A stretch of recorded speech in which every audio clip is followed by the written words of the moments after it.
वासुदेवाय।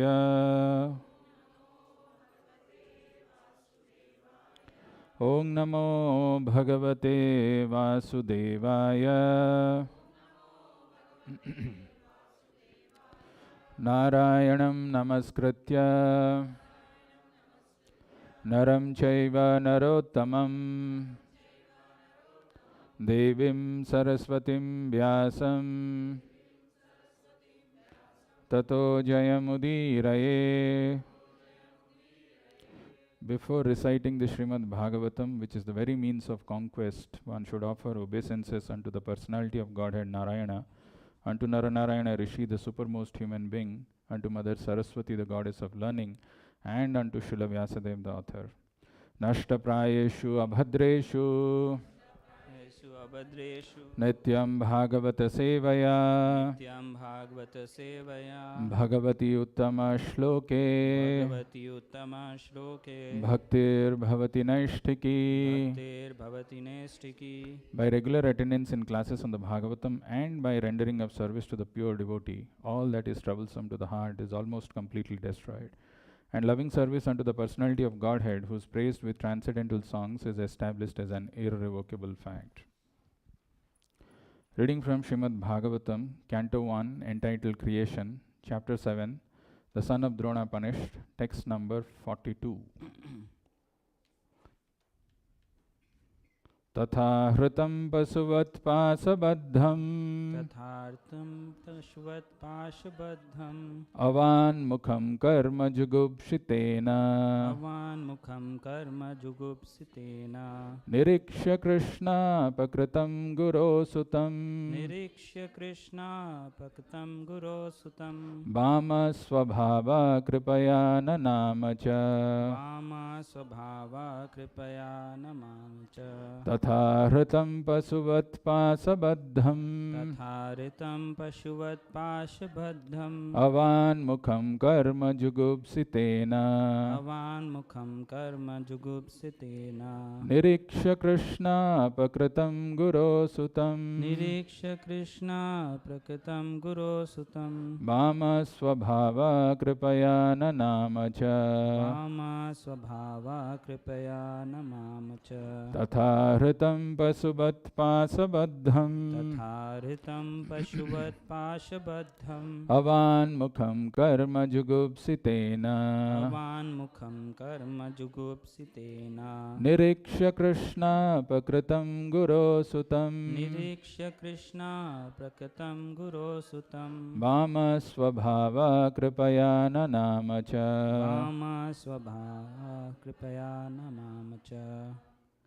Tatha hritam pasuvat pasabadham avan mukham karma jugupsitena niriksha krishna pakritam guru sutam vama svabhava kripaya nanamacha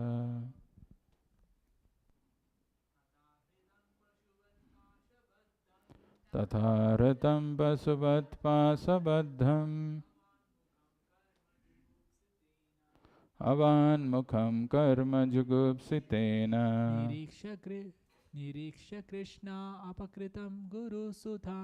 Niriksha Krishna apakritam guru sutam Vama svabhava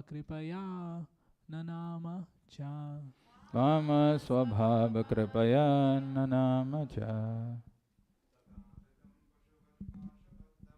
Tatha hritam pasuvat pasabadham avan mukham karma jugupsitena niriksha krishna pakritam guru sutam vama svabhava kripaya nanamacha Tatha hritam pasuvat pasabadham avan mukham karma jugupsitena Nirikshya Krishna Pakritam Guru Sutam Nirikshya Krishna Pakritam Guru Sutam Vama Swabhava Kripaya Nanamacham Mama Swabhava Kripaya Nanamacha. Matajis.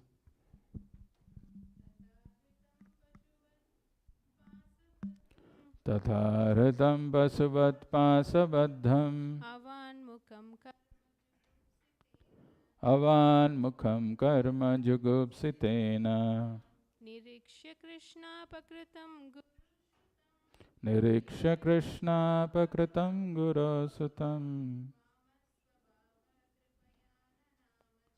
Mama Swabhava Kripaya Nanamacha.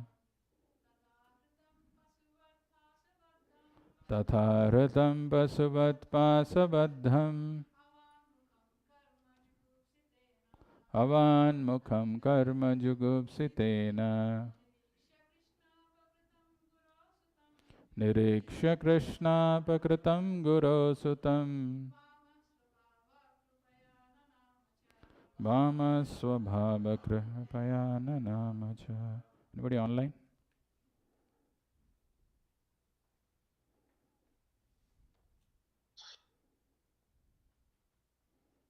You can go for it.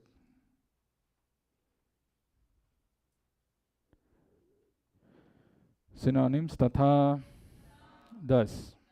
Ahritam, brought in. Pasuvat, like an animal. Pasabadham, tied with ropes. Avak mukham, without a word in his mouth. Karma, activities. Jugupsitena, being heinous. Niriksha, by seeing. Krishna, Draupadi. Apakritam, the doer of the degrading. Guroho, the teacher. Sutam, son. Vama, beautiful. Swabhava, nature. Kripaya, out of compassion. Nanama, offered obeisances. Cha, and. Translation and purport by His Divine Grace A.C. Bhaktivedanta Swami Srila Prabhupada. Jai Srila Prabhupada. Translation. Sri Suta Goswami said, Draupadi then saw Aswathama, who was bound with ropes like an animal, and silent for having enacted the most inglorious murder. Due to her female nature, and due to her being naturally good and well-behaved, she showed him due respects as a Brahmana. Translation with repetition. Sri Suta Goswami said, Draupadi then saw Aswathama, who was bound with ropes, like an animal, and silent for having enacted the most inglorious murder. Due to her female nature, and due to her being naturally good, and well behaved, she showed him due respects as a Brahmana. Purport by Srila Prabhupada.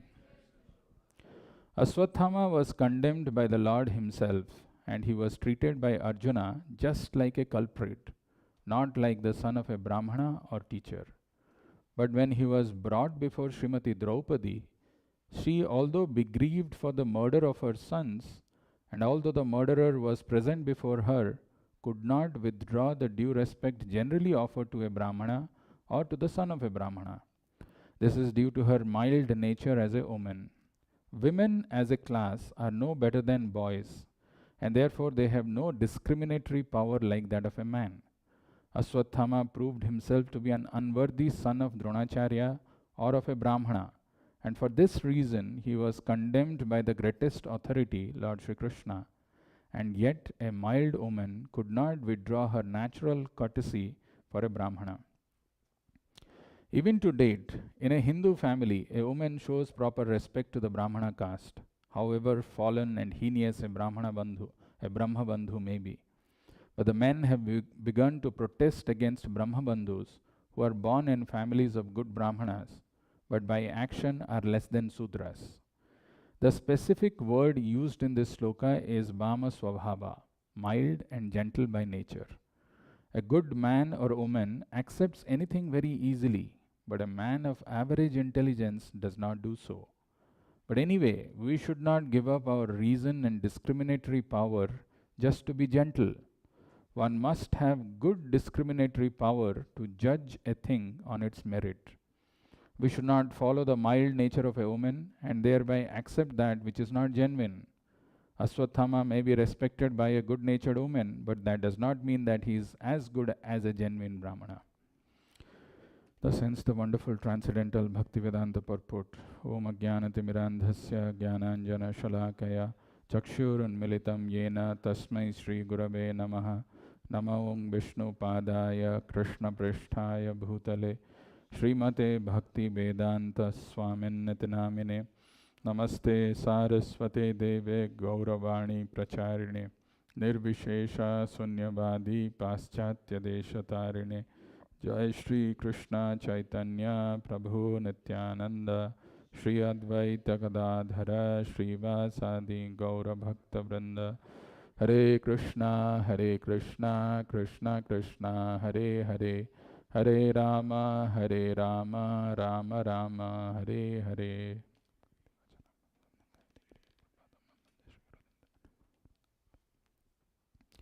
Hare Krishna. Recently I came across one technique which can be used for remembering anything. How many of you have problems with memorizing things? Really? I thought you were a good student. Okay.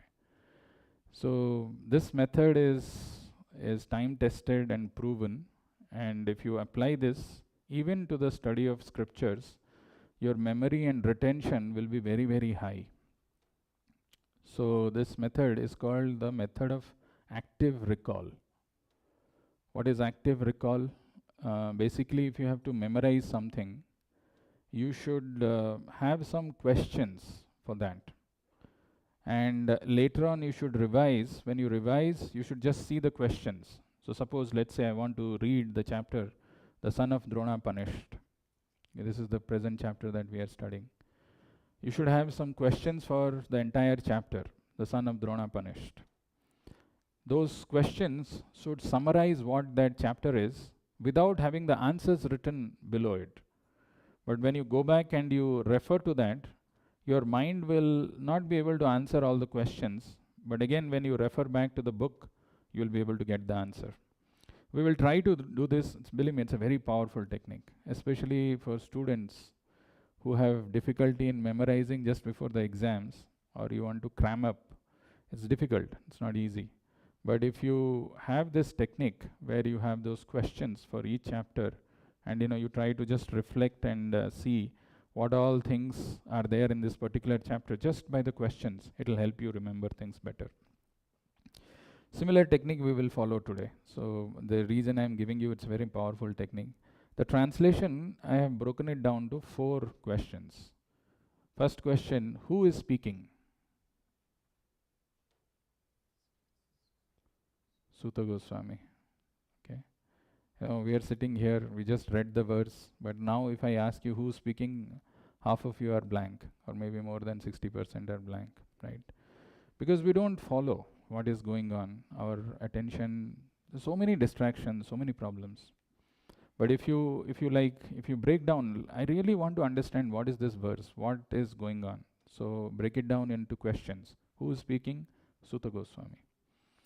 Suta Goswami is speaking to whom? Just for our context. Where is he sitting? Where is he sitting? And what is he speaking? To whom he is speaking? To the sages of Naimisharanya in Naimisharanya. What is he speaking? What is the question? How does this chapter begin? Actually, the questions asked by the sages of Naimisharanya was that now that Vyasadeva heard this from Narad Muni and Narad Muni departed, what did he do? This is how the chapter begins. And Suta Goswami begins to narrate what did Vyasadeva do. He sat down for meditation. He could see that the Lord is in supreme control. Maya was there behind, but Maya was subservient, and so on and so forth. And after that, Again, the sages of Naimisharanya asked that we want to know about the birth of Parikshit. How did Parikshit take birth? That is when Sutta Goswami begins to answer about this particular episode, the son of Drona punished. The context in Bhagavatam makes Bhagavatam very relishable. If you lose the context, if you lose the thread, Bhagavatam is not, it's not some story, okay, काट क्या अश्वत्थामा ने काट दिया उनका 4-5 लोगों का 5 sons head and he brought it as a gift, but it's not like, and then he was punished. It's not as simple as that. There are a lot of emotions, there are a lot of feelings, there are a lot of learnings, there are a lot of teachings which we will miss out if we don't pay attention. So this is Sutta Goswami speaks. Mind you, when Arjuna is speaking, it becomes the first person. Arjuna uvacha Krishna Krishna Mahayogi Bhaktanam Abhayankara Tameka Dahyamananam Apabargosi Samshrite. So it's Arjuna is speaking. When the Lord is speaking, Sri Bhagavan uvacha. But after they have spoken, now Draupadi uvacha. Draupadi also says something. But in between, Sutta Goswami comes and the focus comes. Okay, so it is no more in first person. Sutta Goswami narrates what happened. So this verse, Sutta Goswami is telling that Arjuna has brought this person. Who is this person? The second question that you should ask is, who was bound with ropes? Aswathama. But the word that is used here is Guru Sutam. Guru Sutam means the son of a spiritual master. Who was bound with ropes? Guru Sutam. How was he bound? He was bound like an animal. So it is not just ordinarily bound. Ordinarily bound means he is sitting, I'm concerned his body will be hurting, so I'll just tie it like nicely and just sit there. But binding someone like an animal, you don't care which part of the body is hurting, what is happening. He's just bound and he's just thrown before Draupadi, and he is bound like an animal. But very interestingly, Bhagavatam is telling that this person was silent. Avak vacham. The word that is used is avakamukham. Vak is to speak. Avakamukham. He's not even protesting. And how is he standing? He's standing with his eyes, looking down. Why is he silent like this? Why was the person bound is silent? Because he committed an inglorious murder. Imagine if you have done something ghastly wrong and you are caught red-handed. Like sometimes, the criminals, when they are having the handcuff and they are taken and the photographers, take some photographs, you see often they want to avoid, they don't want to have, eye contact with the photographers because you've done something shameless. So this person who is Guru Sutam, who is bound like ropes, who is bound with ropes, he's silent because he has committed an inglorious murder. And then the fourth thing that is mentioned in this is, why did Draupadi show respect to the bound man? Why did she show? Because of nature. Due to her good nature, Prabhupada translates that as due to her being naturally good and well behaved.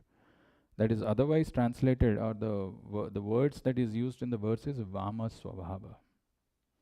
Why did Draupadi show respect to the bound man? So there are 4 questions in the translation basically. If you have to remember this. Later on you should see, okay, who is speaking? It's not Arjuna, it's not Aswathama, it's not Bhagavan. It's Sutta Goswami. He is speaking. What is he speaking? He's talking about someone who's bound with ropes. Who's that guy? He's actually Guru Sutam. How was he bound? He was bound like an animal. Why was the person bound silent? Because he has committed the inglorious murder. And why did Draupadi show respect to the bound man? Because Draupadi's nature is Vama Swabhava, very mild, well behaved. That's why she showed respect. Now going to the purport, though we had this four things in the translation, Prabhupada talks about just one thing in the purport. Why did Draupadi show respect to the bound man? And that is what is the topic of discussion for us. And very interestingly, Prabhupada says whether this is a right thing to do or not. Whatever Draupadi did, is it right or wrong? This is what we will try to explore. So why did Draupadi show respect to the bound man, and was it right on her part? That's what we will see. Prabhupada actually constructs these arguments so strongly that even a foolish man can understand what it is, what is going on. Had it not been the purports of a pure devotee like Srila Prabhupada, if somebody hears or reads this, or takes it to his own by tries to understand it by his own effort, you will miss out. Very, very, very beautiful. These points which are getting added in Bhagavatam brings us to a summit or a conclusion where something special is going to be revealed. Otherwise, you'll be thinking, "Arey, ho gaya, kitna ye Aswathama kahan usko pakda?" He was going, he ran away, seeing that Arjuna was, having that armor and furiously coming in his chariot. He ran away. Then he saw that his horses are tired. Then he released his Brahmastra without knowing how to retract. Arjuna had to counter that, and the instruction of Krishna countered that. This is done. And then Arjuna got hold of him, and he has brought. And before that, Krishna is telling, don't spare him, kill him. Why? Because he is mattam, unmattam. What is that verse? But mattam, unmattam, suptam, mattam, pramattam, unmattam, suptam, balam, striyam, jadam, prapannam, viratah, bhitam, naripum, hanti, dharmavit. You must kill him. And so many things have happened, and now he has brought. Arjuna had promised Draupadi that I'll bring the beheaded, the cut head of Aswathama, on which you can take bath. That is how your revenge will be fulfilled. All these things are done, and now finally he has captured him. He has brought in front of Draupadi. Something different happens. So that is why the context is very important. How was Aswathama treated by Krishna and Arjuna? That's what Prabhupada explains in the purport first. Aswathama was condemned by the Lord himself. Like I was talking about that verse, the words that are used are the 5 things that Krishna mentions why he should not be spared. Mattam, pramattam, unmattam, suptam, balam, striyam, jadam, prapannam, viratam, bhitam, narupahanti, dharmavit. Very interestingly, same Krishna, when he spoke the knowledge of Bhagavad Gita a few days back, Arjuna was hesitant to fight. He was telling, this is Bhishma, my grandfather.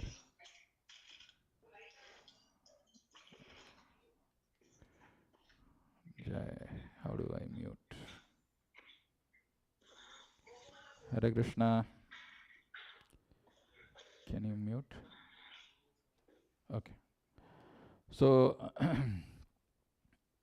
Arjuna was thinking, this is Bhishma, my grandfather. This is Drona, my teacher. How will I kill? But Krishna said, no, you have to kill them. And Arjuna did that. But right now, Krishna is telling, unmattam, pramattam, balam, jadam. These person should not be spared. He has done this heinous crime. Arjuna is thinking, I should not kill. This is very bewildering, right? How will you understand? Same Arjuna, when he was reluctant to fight at the beginning, and by the instruction of Krishna killed his superiors who are far more glorified, like Bhishma and Drona, is hesitating to kill Aswathama. Actually, these are all very secrets of Bhagavatam. This is why Bhagavatam is special. It's not just because it is narrating some story which we hear like in Amar Chitrakatha and forget about it. It reveals some of the secrets of life which we don't realize how fine they are and how important it is to understand them. So we will come to that. That will come little later. But just keep in mind, it's such a bewildering thing, right? We know that in Mahabharata, this Yudhishthir, when he was asked to tell this lie, Aswathama is no more. Aswathama is killed. He hesitated. Yudhishthir hesitated, and that's why he was forced to see. What did he see?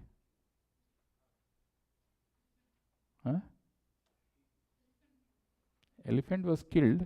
When he hesitated to speak the truth, what happened? He had to see the hell just because he hesitated. Now here Krishna is telling you kill, but Arjuna is hesitating. So ideally, this is conflicting or contradictory principle to dharma. But we have to see from the eyes of the scriptures and see how Bhagavatam beautifully elaborates this particular section. So Aswathama was condemned by the Lord himself, and he was treated by Arjuna just like a culprit, not like the son of a Brahmana or a teacher. This is how Aswathama has been treated by Krishna and Arjuna. And how did Draupadi treat? But when he was brought before Srimati Draupadi, she, although grieved for the murder of her sons, the murderer was present before her, could not withdraw the due respect generally offered to a Brahmana or the son of a Brahmana. She could not, actually, she forgot everything, that this fellow has killed my sons when they were asleep, who were not even adults, a very heinous way. And now he has been brought before me. I should, whatever I am supposed to punish based on whatever whatever Krishna, Arjuna they decide. But what she did was she paid respect, thinking that he is a son of a Brahmana. Now, very interestingly, Bhagavatam is telling that why this act of Draupadi, whether it is right or wrong. And as per Bhagavatam, in this purport, this act was not right. Why? This is something we have to understand from the purport. Prabhupada is writing that this is due to her mild nature as a woman. Women as a class are no better than boys, and therefore they have no discriminatory power like that of a man. Aswathama proved himself to be an unworthy son of Dronacharya or of a Brahmana, and for this reason he was condemned by the greatest authority, Lord Sri Krishna. Yet a mild woman could not withdraw her natural courtesy for a Brahmana. It's a very interesting thing. I mean, sometimes people think, am I less intelligent compared to man? Like generally the women, they ask this question. The answer is no. But there are certain way a living entity who accepts a woman body gets conditioned to. A woman by nature is more susceptible to be manipulated, because they have a nice heart, they are simple, and that is being taken advantage of. That's how the nature is. That's how the mild nature of a woman is. But if one is not careful, they immediately fall for it. Like even in devotional life, it happens. Somebody will say, after all, he's a devotee, no? And that devotee is asking me to get some items for personal items. And this Mataji might think, yeah, jo bhi hai, Krishna ka seva hai. I'm doing it for Krishna. No, we have to be very careful. There are certain principles we should not violate. We have to check as per the sadhu, sastra, guru, is it right? I may have some affection for a devotee, maybe that devotee is no more in good standing, but just because he was a devotee at some point in time, I was close to him or something, he is asking for some personal favor, I don't mind doing it, compromising some of the bigger principles that it may not be good for him. Krishna ke liye kar raha hu, sab kuch Krishna ke liye to hai, but that fine sensitivity or discriminatory power is required, which often women, when they are trapped in that women body, they lack it. It is not to discourage or anything, but this is what happens. That is why their faith sometimes is taken advantage of. ठीक है, माता जी हैं, आ जाते हैं, कुछ भी बोलो, वो सब चुपके से कर देना है, silently. This is not necessary. One has to check some of the things. Like, let's say if I ask, now it is Sadananda Das was asking, bring me some nice grapes and some raisins every day, Mataji. Not every day, maybe every week. Don't tell it to anyone. Let Chanchalpati Prabhu not know about it. Nobody, no authority should know about it. You will think, हाँ ठीक है, बड़ा वैष्णव तो है, बैठा है इधर, खाने के लिए मांग रहा है बेचारा, क्या करे, दे देते हैं. No, it's a violation of a principle. This is not meant for, it is not something. Moment you hear somebody is telling, don't tell it to my authority. Be careful. Moment you try to help or support, it is actually you are doing a disservice. You are encouraging the anarthas in that particular devotee without revealing. Many times people think I should not get into some kind of unnecessary conflict, controversy. I should just do it silently, keep doing that. But that silently doing is nothing but it is increasing the anartha in that devotee who's not aware and silently. That is why this behavior is very, very important. And this is something which we should learn. Bhagavatam talks about this, and there is elaborate purport which is given on this. So is it appropriate? The answer is no. A good man or woman accepts anything very easily, but a man of average intelligence does not do so. This is a good thing about women. That's why any satsang you go, you will find there are a lot of women compared to men, because they have nice, soft-hearted. They will take it. But whereas somebody who has got little average intelligence, they don't accept things. But however, Prabhupada is saying, but anyway, we should not give up our reason and discriminatory power just to be gentle. That is a very important thing.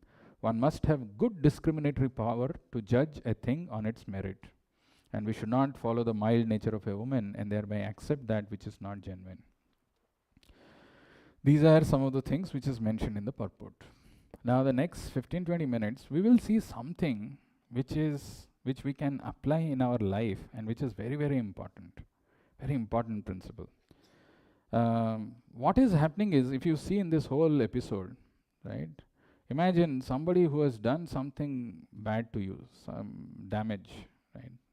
Slapped you or something, hair को pull किया है करके चला गया दौड़ के, and Aryan पकड़ के लाता है उसको, ठीक है, बांध बूंद के कुछ तो जैसे भी हो लेके लाके तुम्हारे सामने खड़ा कर दिया. Abhi, now the moment you see that person who is standing in front of you, no, he's so nice, he's he's poor fellow, how much he's tolerating, how much he is suffering, you've bound him and all, let us release him. You're thinking like this. Now, how easy it is for us to do this. बहुत जोर से थप्पड़ मारा था, okay, बाल भी बहुत जोर से घिंचा था, and now that person is standing in front of you. Can you forgive him? Not easy. But one thing which we should see here is the grievances for Draupadi is very high. The magnitude of what grief. Her all 5 sons are beheaded. And for a mother, it is very, very painful. And the person is there right in front. Draupadi is forgiving him. This is something very interesting which Bhagavatam talks about. It will be glorified in next few verses. Let us pay attention to this one characteristic which Draupadi is exhibiting. There is a nice verse in the Subhasitam, in the Sanskrit Subhasitam. It says, Kokilanam Swara Rupam. Kokila is cuckoos. Where did you see cuckoo? India? Achha. How does it look like? Beautiful, right? Parrot-like. Black, but beautiful. Beautiful, okay. How many of you agree that cuckoo is very, very beautiful? Kokilanam swara rupam. The beauty of cuckoo lies in the voice. Coo, coo, that whatever it does, that's where the beauty lies. But you can't appreciate the black bird cuckoo. It doesn't look any different from crow. The moment it speaks, there is a difference. Kokilanam swara rupam, nari rupam patibratam. The beauty of a nari, the beauty of a lady, the beauty of a woman does not lie in her external, gori hai ki nahi, kali hai, jo bhi hai, usme nahi hai. Nari rupam pativratam. How loyal, how chaste they are to their husband. That is where the beauty lies. Nari rupam pativratam. Vidya rupam kurupanam. Very ugly person. Okay. Very, very ugly. There are some people, right? They are very, very, very ugly. Vidya rupam arupanam, kurupanam. Vidya rupam means if they have knowledge, even if they are ugly, they are beautiful. Because the moment they speak, it's very attractive. Vidya rupam kurupanam. And the last one is Kshama rupam tapasvinam. Kshama rupam tapasvinam. Tapasvi, a person who is advanced, who is devotee, his beauty lies in Kshama, in forgiving. Kshama rupa tapasvinam. So the next few moment that we will spend is this important quality called forgiveness, and how it is very important in our life also. In life, there will be some situations where we come across where we find it very difficult to forgive someone. We're not able to forgive someone, and we carry those resentment, the hatred in the heart, and what it does and what it doesn't. If you're not able to forgive, what happens? If you are able to forgive, what happens? And how to forgive? We will take some examples and see. The first example, before I'll give you some examples from the scriptures, but first I would like to narrate one story.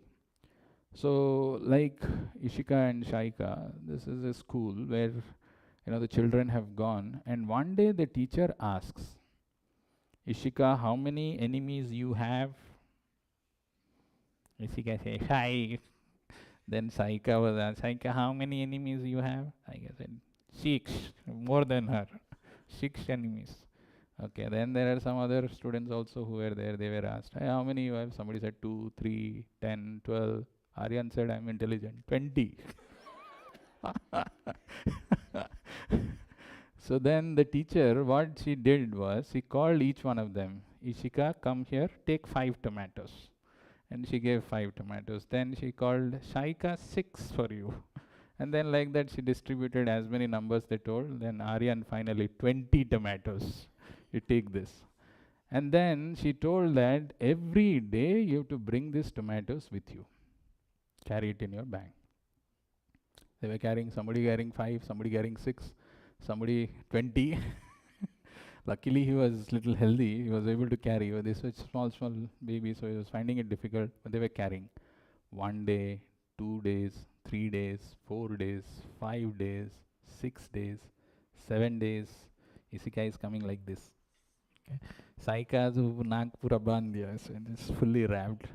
That fellow, 20 tomatoes, my God, it's all rotten and it is stinking like anything.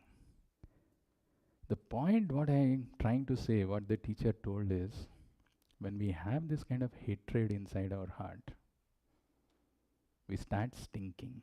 That hatred, that's a very negative thing to carry. The moment we are not able to forgive someone, the more you have hatred for more number of people, the more you will be stinking. Stinking means what? People will not like to associate with you. Let us see some examples from the scriptures to understand this power of forgiveness and how we can apply it in our life. This is a story which all of you might be knowing. So we will have some story today and we will try to learn this. This is a story from Mahabharata. Anybody wants to guess? Go for it.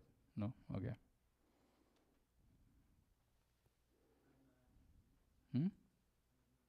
Karna and? Narada and? Naranarayana. जय, क्या guess मारा bro, मतलब जी धन्य हो गया ऐसा guess सुन के मैं. महाभारत. अच्छा ठीक है, गेस मारो, कोई प्रॉब्लम नहीं है, गलती होने दो, बट यू लर्न समथिंग. शेषु. मार बोलने दो, क्या बोलने में क्या है, कुछ तो दिख रहा है ना, इतना सारा इमेजेस है, कुछ बोलना है क्या ना उसमें. हाँ ओके. अश्वत्थामा को भी बाउंड कर दिया. Okay.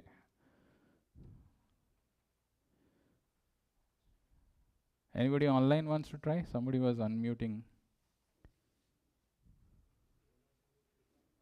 Huh? I was about to say Draupadi is emerging out of the Fire.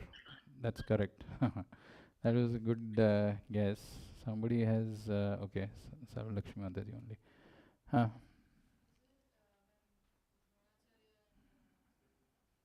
Yeah. Who's saying Drupad? Yeah. It's a very interesting episode. Pay attention to this. This is the story of Drona and Drupad. They both went to the same Gurukul. They studied. Drona was the son of a Brahmana and Drupad was son of a king. But they were together in the Gurukul. They learned everything. And when their education was finished, actually what happened was, Drupad told that, you can come to my place and I'll give you half of my kingdom. This is the promise that he made. So Drona was very happy to hear that, and he said, okay, I will come in a suitable time. And he appeared in the kingdom of Drupad. Drona and his friend, young Drona and his friend. It's little late, Madhav. We got the answer, but thanks. So Drona, when he went to the palace of Drupad, he asked, what did he ask? Anybody knows? Like, you go and meet your old friend, right?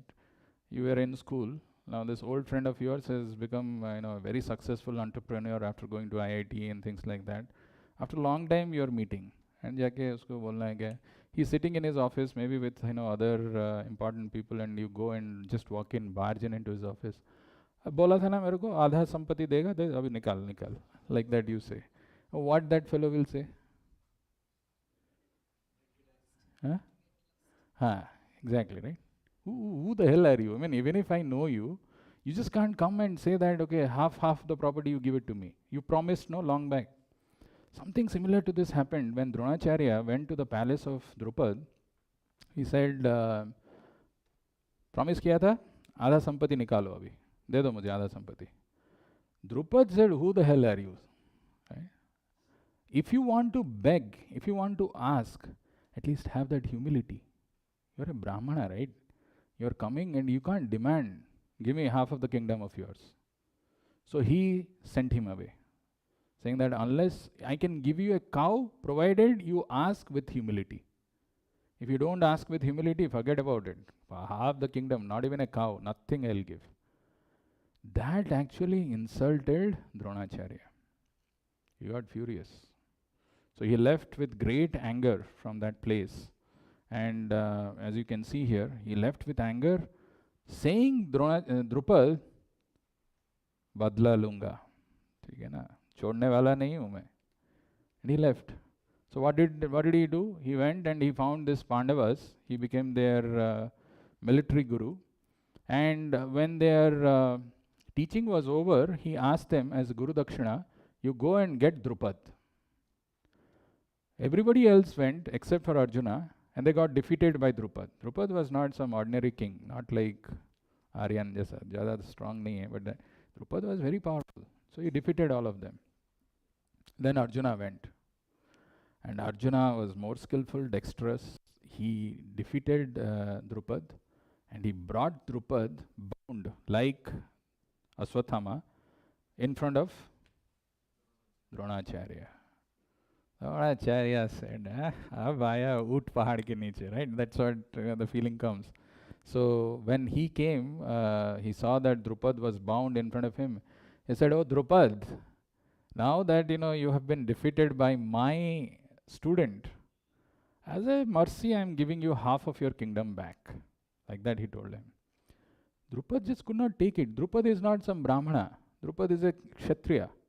Though inside he said, okay, thank you, he said to Dronacharya, but deep within he was feeling, अरे मैं Kshatriya, मेरा kingdom मेरे से लेके मेरे को बोल रहा है half दे रहा हूँ. He thought, I will take revenge. So that's how he did this sacrifice, from where came out Dhrishtadyumna and Draupadi. And as we know in Mahabharata, if you have seen or if you have heard, Dhrishtadyumna is the one who killed Dronacharya because of Yudhishthira's that lie, that Aswathama is dead. But before this happened, actually, Dronacharya killed Drupad. 4 days before this, Dronacharya has killed. Drupad had this dream, I will see one day Dronacharya being killed by my own son, because he has come out of that fire because of that sacrifice. But he was not alive to see that. He was killed. He had been killed by Dronacharya. So Drupad is killed by Dronacharya. Dronacharya got killed by Dhrishtadyumna. Dhrishtadyumna got killed by Aswathama. See where it all started? It all started, Drupad didn't like the way Dronacharya spoke. That's it. So whose fault it is? Fault is Dronacharya's. Of course, he could have been a little humble, or he could have used humility. Or whatever it is, that hatred, when it happens, when somebody is carrying that, where it leads to, nobody has any understanding. Often what happens is, so the lessons that we can learn from this chapter is, first thing is, Drona's insensitivity and unjust expectations. One has to be sensitive. If you are asking something, and the expectations are, you have to give, you are obliged to give me. Why? Nobody is obliged to do anything. So that sensitivity people often lack, and that lack of sensitivity makes things worse.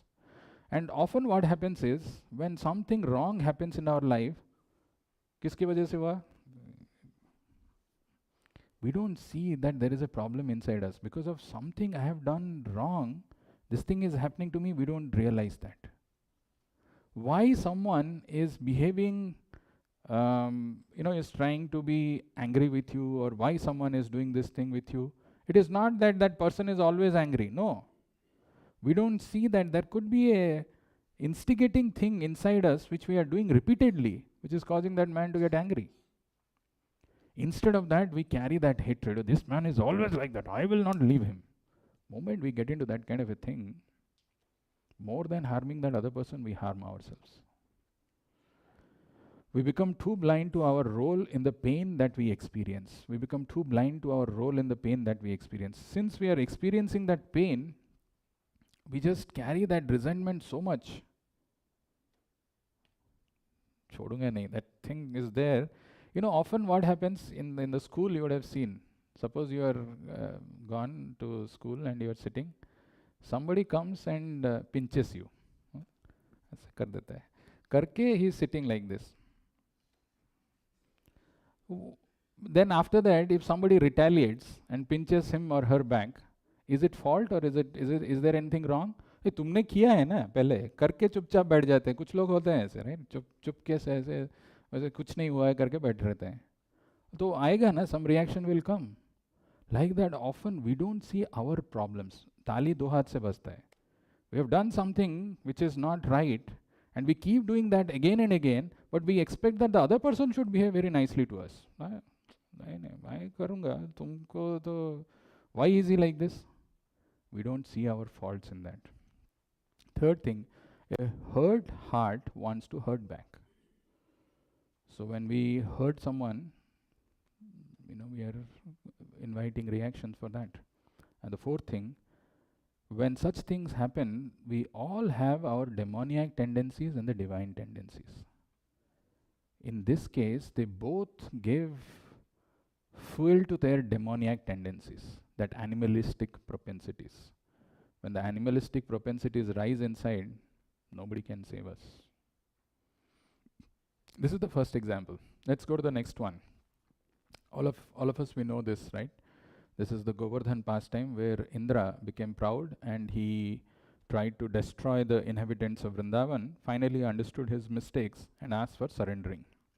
There is a verse in Bhagavatam, I don't remember exactly, but the verse says like where Indra speaks Vachalam Valisam Stabdham Agyam Panditamaninam. Vachalam Valisam Stabdham Agyam Panditamaninam. Who's he telling? Indra is thinking Vachalam, he is a talkative boy. Valisam, he is a small boy. Vachalam Valisam Stabdham, very proud, very arrogant this fellow. How can he stop my puja?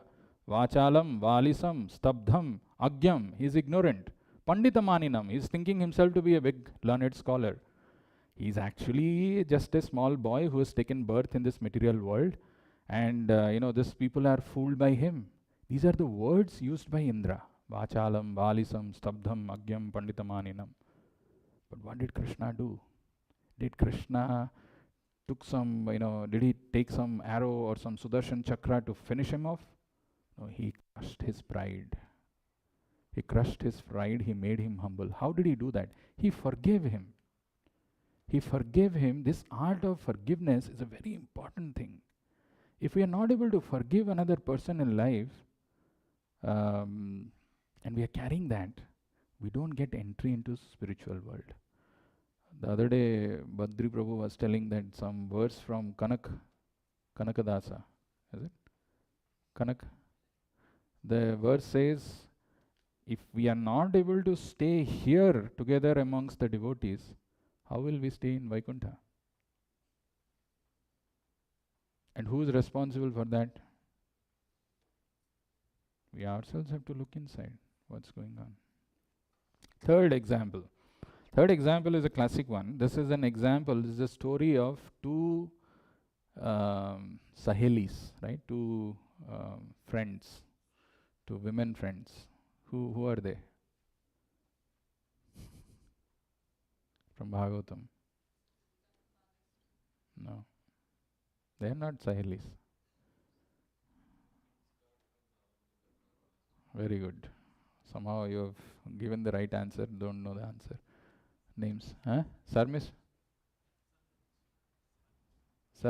and Devayani.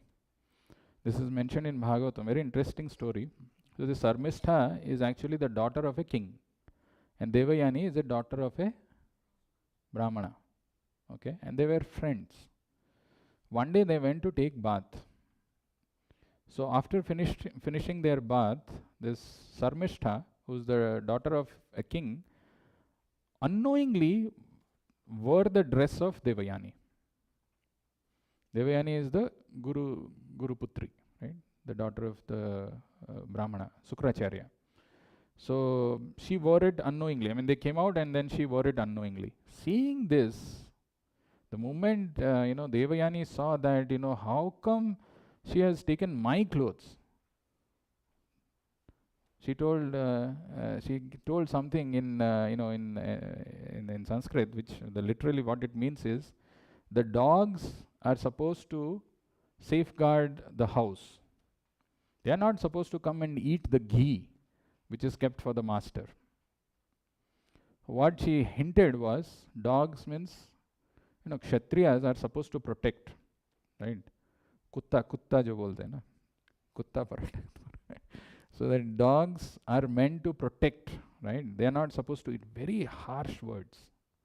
They are not supposed to eat the ghee, ghee is supposed to be taken by the Brahmanas. How can you come and eat the ghee? You are supposed to protect, you should be in your boundaries. Whom did she tell this? Sarmishtha. Who told this? Devayani. So what did Sarmishtha say? So nicely you have spoken, no? I have brought one garland and put it in her neck, right? Correct, no? Kyun? Nahi. What did she do? She threw her in the well. Because she is a Kshatriya, right? She is not some this thing that she will take it. She put her in a well and she left. She left and then she went to her father, saying that, like this had happened, and that Devayani, she spoke so harshly, I put her in a well and he came back. Her father said, Arey, oh ignorant lady, what did you do? Immediately he rushed, because she knows, the father, being a Kshatriya, he knows the power of Sukracharya. One word, one curse, that's it, over. So he came running, taking her hand, and he's running and he's coming. In the meantime, from other side, Sukracharya and his daughter, Devayani, they are coming. So Sukracharya, full angry, he's coming, I will show him this fellow. So they are coming, this fellow is coming. Immediately he fell flat in front of Sukracharya, this Sarmishtha's father, the king. So Sukracharya, he's not getting up. Sukracharya is, okay, उठ जाओ, उठेगा तभी तो मारूंगा, उठ नहीं रहा है, he's just not getting up, he's just lying at his feet. So finally, when Sukracharya lifted him, just because looking at his humility, that he is at his feet, his heart melted. He said, I am not angry with you, I am actually angry with your daughter. Right? You have not done anything wrong. Your daughter is the cause of everything. I will not leave her. So actually, the king was very intelligent. He fell down at the feet. He is not getting up. He knows what could be the consequences and repercussions of it. So he was not doing that. Finally, the Sukracharya has to lift him. Then what happened? This Devayani, she was very angry because she was lying in that well. She was lifted by Jajati and things like that happens. But she was still angry, and she told that this Sarmishtha should come as a maid servant to my house along with 1,000 of her associates. So that Devayani got married to a king by name Yayati. And mind you, this is, Sarmishtha is a king's daughter. She went as a maid servant to Devayani. She went as a maid servant along with 1,000 other friends of hers, associates. It's very complicated, how much of, hatred, idhar se, udhar se, idhar se, udhar se. Then she went, and then what happened? So she is married to Yayati, who's a king. And there was a condition he had put with Yayati that you should not, mix with other Kshatriyas. I am a Brahmana, I am actually supposedly superior to you, but I have married to you. But you should not look at other women. But Sarmistha wanted to take revenge with Devayani. And she had a child from Yayati. What happens after that, you see Bhagavatam to know, but very complicated, and these things are mentioned in Bhagavatam. Why? Because when people carry hatred, it goes to which extent we don't know. The heart becomes completely hard. Forget about bhakti. You can't even live peacefully inside you. The last one is this example of Bharat, when he came and he was angry at his mother, knowing that now Ram has been banished, and he thought it is all because of Kaikeyi, who has no idea what she did and how could she do this. Father is no more, brother is gone, and Kaikeyi was thinking Bharat will be very happy now that I have kept everything clear. The path to the throne is very clear. You become the king. On the contrary, Bharat was very angry. Something very interesting happens in this time. Bharat meets one sage by name Bharadwaj Rishi, and he tells him something which changes Bharat's attitude. So this is the how part. We saw so far what happens if you are not able to forgive, what happens if you are able to forgive, how do we forgive someone. Let's learn from this episode of Bharat. Bharadwaj Rishi told him 4 things which we should remember in our lives. First thing that he said is, speak out your story to a trusted superior. The moment Bharat went and opened his heart in front of Bharadwaj Rishi, that my mother has done all these wrong things and so on and so forth, and so much he spoke out. Bharadwaj Rishi told him, whatever your mother did, she has already done that, and you have already pointed out her mistakes. You have made her realize that she shouldn't have done that. Why carry that again? Let bygones be bygones, right? It has already gone. Why have to carry that in your heart now? The hurt of your past, why do you want that to affect your present now? She has already regretted for whatever she has done, and you have also pointed out. Imagine there is a humility, there is a shame when someone very big is caught or is found something doing wrong. He's already been feeling humiliated, right? He's humbled. So the moment one opens his heart in front of his superior, the feelings, actually what happens is, usually there is a truth and there are some emotions and there are some facts. The feelings are far different from the facts. मेरे को कैसे बोला ऐसा, कैसे बोला, इतना बोला मेरे को. आया था मैं मंदिर में, वो आके मंदिर में गाड़ी रखा था, गाड़ी रखते कि थोड़ा सा अगर टेढ़ा लगा दिया, बोल दिया मेरे को. And then that thing carries on. Actually, this might have been little this thing, छोटा सा, इतना कुछ हुआ है. The episode is that somebody has not parked it straight. But and that other person also would have said something very little, not like lot of things. But the moment he comes, hey Prabhu, there's one person who said like this to me. I'm a fool, I'm a blind man, like that. When did he say that? In my feelings, in my emotions, I'm increasing, intensifying that. And I'm coming with this thing. Kaise bola? That time when one opens the heart, one has to learn the art of keeping the facts and the feelings out. Usually we exaggerate in our mind. The person didn't look at me. Okay?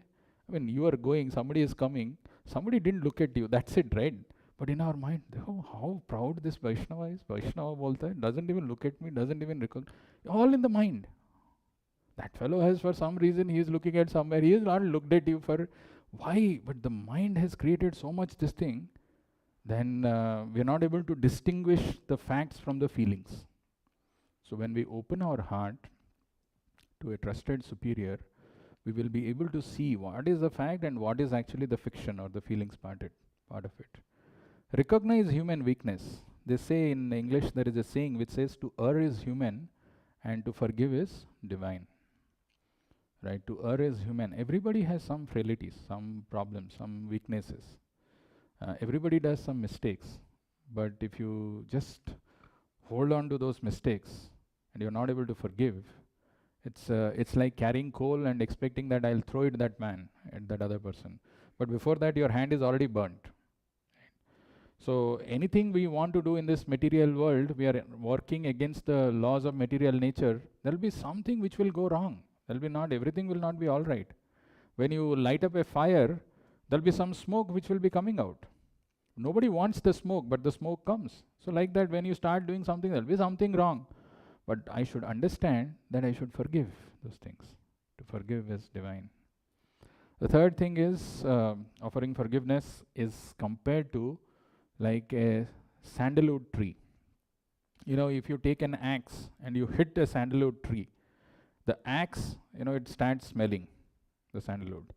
The sandalwood, if you bring and you put it in fire, the smoke that comes out is also sandalwood. It's very fragrant. You rub it, it is very nice fragrance, sandal paste comes out. So sandalwood, because it has got that characteristics of forgiveness, it spreads that fragrance everywhere, whoever comes in touch. Whereas someone who's not able to forgive and carrying those resentment, hatred, builds it, is like that rotten tomatoes which we are carrying. And the last one, with that we will close. It's a quote from Bhaktisiddhanta Saraswati Thakur. Wonderful quotes are there of Bhaktisiddhanta Saraswati Thakur. This is one, I just put it, but there are many others which talk about the same thing. He says, do not give up devotional service. Even if there are innumerable dangers, countless insults, and endless harassment, do not become disheartened that most people in this world do not accept the message of unalloyed devotional service. Never give up your devotional service and hearing and chanting about Krishna, which is your everything. Always chant the holy name, becoming more humble than a blade of grass and more tolerant than a tree. The first few lines are very powerful. Do not give up devotional service, even if there are innumerable dangers, countless insults and endless harassment. Do not become disheartened that most people in this world do not accept this message of unalloyed devotional service. And never give up your devotional service and hearing and chanting about Krishna. What happens is this hatred takes us away from the path of devotional service. It manifests in our actions in various ways, which leads to offenses, both in mind, in physically, in words, and not just to Vaishnavas, to others, to deities, to seva, everywhere it manifests. And what happens finally is we are out of devotional life. To conclude our time, we spoke about forgiveness and why forgive, what if we don't forgive, and how to forgive. And it all started from the translation that we spoke, which has got 4 parts. Who is speaking, who was bound with ropes, and how, why was the person bound silent, and why did Draupadi show respect to the bound man. I'll stop here and see if you have any questions or comments.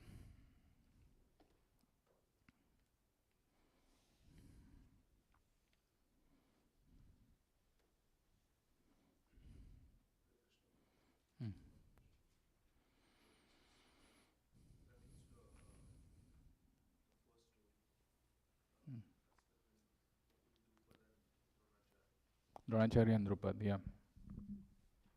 So you said that actually the mistake was Dronacharya did the mistake because he wasn't humble. Why don't you think that Drupad did wrong promise, irrespective of whether the Dronacharya is humble or not, but he's supposed to keep his words, right? From that point of view. So basically I was not getting into this right and wrong paradigm. Right and wrong paradigm is always, that's where the problem comes. Where somebody feels that I'm right, he's wrong, and the other person also feels I'm right, he's wrong. It is the point was about the hatred. How it started was because of the fault of Dronacharya. I'm not saying that he's the only one to be blamed. Equally blame has to go to, not equally, but some percentage is there for Drupad. It's not like he's free from all the blemishes. The right-wrong paradigm in the material world is actually a wrong paradigm. That's what Prabhupada says, because this material world is incomplete and it is imperfect. People have got imperfections.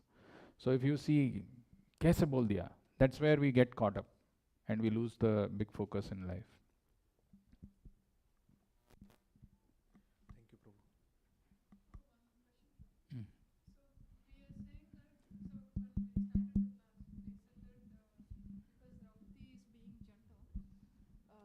She she was trying to forgive Ashwadhama. Hmm. But whereas even Lord was not supportive of it. But the stories that you said, right, like Sarmishta and Devayani. Devyani. So we concluded that forgiveness, we have to forgive.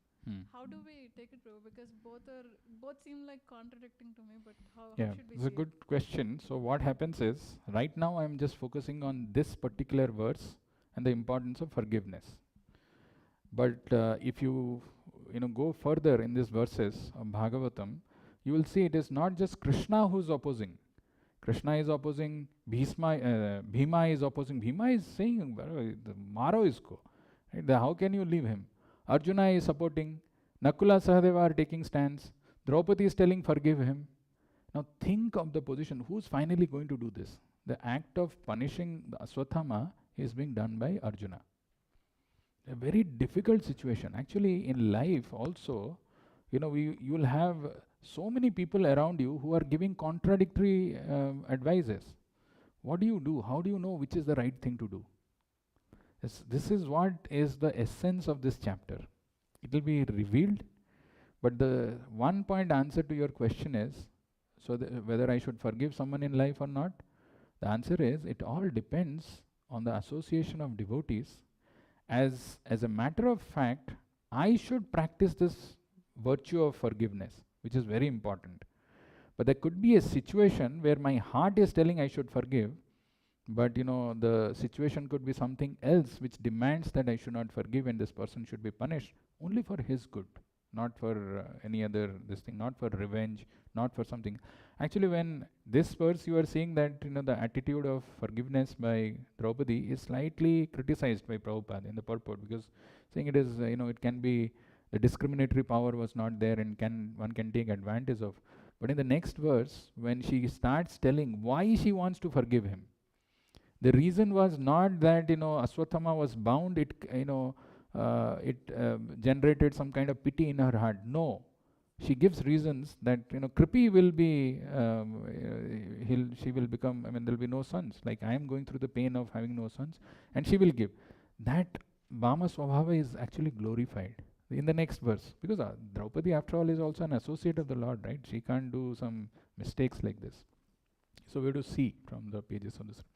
But right now what we am trying to say is, this virtue of forgiveness is an important one which we should cultivate for our own good in our devotional life. Like that, there are some more things which are getting added up as we see in this chapter. Very, very important principles. There are a lot of very subtle important principles which are there in this chapter. It's a very wonderful chapter.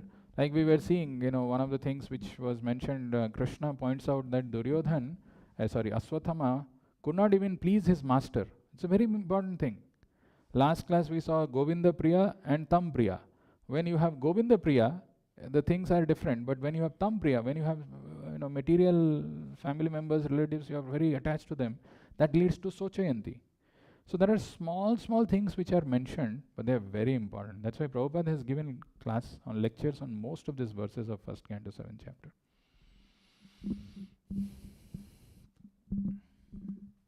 Any other question? Also to add on to that, in the purport, Prabhupada mentions like one should not give up one's discriminatory power just to be gentle. So one should know what is right and what is wrong, and to act accordingly. Yeah. That is contradictory, right? One should not give up, he's saying. Discriminatory power. That means we should have taken revenge. But she forgave. That was her question. But her act of forgiveness, right now it is looking that it is not the right thing. But in the next verses he will say that it will be explained that it's actually the right thing to do. And Arjuna finally will not kill, by the way. And as Vishnudutta Prabhu had told earlier, Aswathama is going to be the next Vyasadeva. So we can't say that the shades of characters that we come across are not in black and white always. We should not see that now Aswathama is fully condemned and he's done some heinous act. That's what it is saying, but he'll become the next Vyasa. How do we see this? Actually, we all are sinful. When it comes to seeing the faults in others, or when it comes to seeing the things that somebody else has done, we magnify that even much more. But that act of repentance that one goes through makes all the difference. When I realize that actually in my life, what all I have done, that I have got this human form and I'm here and I'm suffering because of my all past misdeeds. But I'm so fortunate that I have come in touch with a pure devotee. It's a very rare thing. Now I should take advantage of this rare thing, rare gift which is given to me, and perfect my life. So yeah.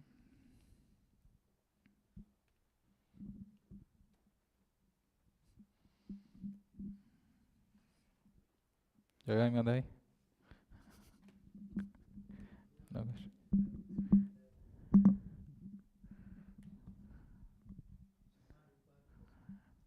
Kshama Rupa Tapasvina, yeah.